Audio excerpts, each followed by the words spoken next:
गुरु प्यारी साध संगत जी, नमस्कार जी। आप सब कैसे हो? आशा करती हूँ बाबा जी के श्री चरणों में अरदास करती हूँ कि मालिक की कृपा से आप सब बहुत खुश होंगे, मौज बहार में होंगे और अवश्य ही भजन सिमरन में होंगे। साध संगत जी, मैं हाजिर हूँ आज आप सभी से एक बहुत ही खूबसूरत साखी साझा करने के लिए।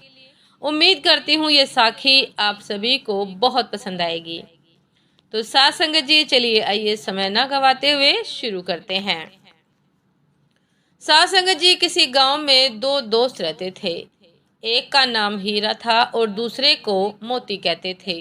दोनों में गहरी दोस्ती थी और वे बचपन से ही खेलना कूदना पढ़ना लिखना हर काम साथ करते आ रहे थे। जब वे बड़े हुए तो उन पर काम धंधा ढूंढने का दबाव आने लगा।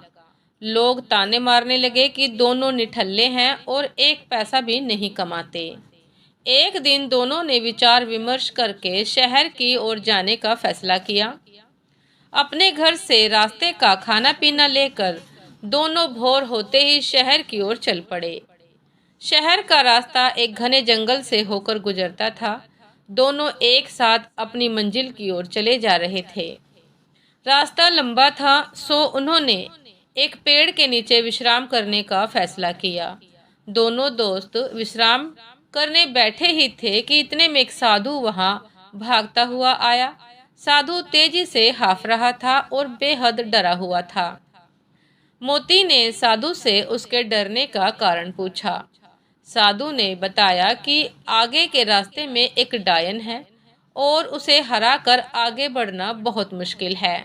मेरी मानो तुम दोनों यहीं से वापस लौट जाओ। साध संगत जी, इतना कहकर साधु अपने रास्ते को लौट गया। हीरा और मोती साधु की बातों को सुनकर असमंजस में पड़ गए। दोनों आगे जाने से डर रहे थे। दोनों के मन में घर लौटने जाने का विचार आया, लेकिन लोगों के ताने सुनने के डर से उन्होंने आगे बढ़ने का निश्चय किया। आगे का रास्ता और भी घना था और वे दोनों बहुत डरे हुए भी थे। कुछ दूर और चलने के बाद उन्हें एक बड़ा सा थैला पड़ा हुआ दिखाई दिया। दोनों दोस्त डरते हुए उस थैले के पास पहुंचे। उसके अंदर उन्हें कुछ चमकता हुआ नजर आया। खोल कर देखा तो उनकी खुशी का कोई ठिकाना ही न रहा। साध संगत जी, उस थैले में बहुत सारे सोने के सिक्के थे। सिक्के इतने अधिक थे कि दोनों की जिंदगी आसानी से पूरे ऐशो आराम से कट सकती थी। दोनों खुशी से झूम रहे थे। उन्हें अपने आगे बढ़ने के फैसले पर गर्व हो रहा था। साथ ही वे उस साधु का मजाक उड़ा रहे थे कि वह कितना मूर्ख था जो आगे जाने से डर गया। अब दोनों दोस्तों ने आपस में धन बांटने और साथ ही भोजन करने का निश्चय किया। दोनों एक पेड़ के नीचे बैठ गए। हीरा ने मोती से कहा कि वह आसपास के किसी कुएं से पानी लेकर आए ताकि भोजन आराम से किया जा सके। मोती पानी लेने के लिए चल पड़ा। मोती रास्ते में चलते चलते सोच रहा था कि अगर वो सारे सिक्के उसके हो जाएं, तो वो और उसका परिवार हमेशा राजा की तरह रहेगा। मोती के मन में लालच आ चुका था।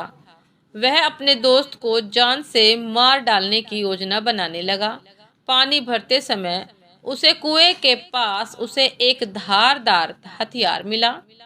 उसने सोचा कि वो इस हथियार से अपने दोस्त को मार देगा और गांव में कहेगा कि रास्ते में डाकुओं ने उन पर हमला किया था। मोती मन ही मन अपनी योजना पर खुश हो रहा था। वह पानी लेकर वापस पहुंचा और मौका देखते ही हीरा पर पीछे से वार कर दिया। देखते ही देखते हीरा वहीं ढेर हो गया। मोती अपना सामान और सोने के सिक्कों से भरा थैला लेकर वहां से वापस भागा। कुछ एक घंटे चलने के बाद वह एक जगह रुका। दोपहर हो चुकी थी और उसे बड़ी जोर की भूख लग गई थी। उसने अपनी पोटली खोली और बड़े चाव से खाना खाने लगा। लेकिन ये क्या, थोड़ा खाना खाते ही मोती के मुंह से खून आने लगा और वो तड़पने लगा। उसे एहसास हो चुका था कि जब वह पानी लेने गया तभी हीरा ने उसके खाने में कोई जहरीली जंगली बूटी मिला दी थी। कुछ ही देर में उसकी भी तड़प तड़प कर मृत्यु हो गई। साथ संगत जी अब दोनों दोस्त मृत पड़े थे और वो थैला यानी कि माया रूपी डायन जस का तस पड़ा हुआ था। जी हाँ साथ संगत जी, उस साधु ने एकदम ठीक कहा था कि आगे डायन है। वो सिक्कों से भरा थैला उन दोनों दोस्तों के लिए डायन ही साबित हुआ। ना वो डायन रूपी थैला वहां होता, ना उनके मन में लालच आता और ना वे एक दूसरे की जान ले पाते। साथ संगत जी यही जीवन का सच भी है। हम माया यानी धन दौलत संपदा एकत्रित करने में इतना उलझ जाते हैं कि अपने रिश्ते नातों तक को भुला देते हैं। माया रूपी डायन आज हर घर में बैठी है। इसी माया के चक्कर में इंसान हैवान बन बैठा है। हमें इस साखी से यही सीख लेनी चाहिए साथ संगत जी कि हमें कभी भी पैसे को जरूरत से अधिक महत्व नहीं देना चाहिए और अपनी दोस्ती अपने रिश्तों के बीच में इसको कभी भी नहीं लाना चाहिए। हमारे पूर्वज भी तो कह गए हैं कि माया के चक्कर में दोनों गए, न माया मिली न राम। साथ संगत जी इसलिए हमें हमेशा माया के लोभ व धन के लालच से बचना चाहिए और ज्यादा न सही पर कुछ समय भगवान की आराधना में जरूर लगाना चाहिए। मालिक से अरदास जरूर करनी चाहिए। भजन सिमरन में अवश्य समय देना चाहिए। साथ संगत जी यदि साखी पसंद आई हो आप सभी को तो लाइक कमेंट शेयर करना ना भूलिएगा। साथ संगत जी जो भी चैनल पर नए हैं कृपा करके सब्सक्राइब कर लीजिएगा ताकि चैनल पर मिलने वाली सभी शब्द साखियों की नोटिफिकेशन आप सभी को समय पर मिलती रहे।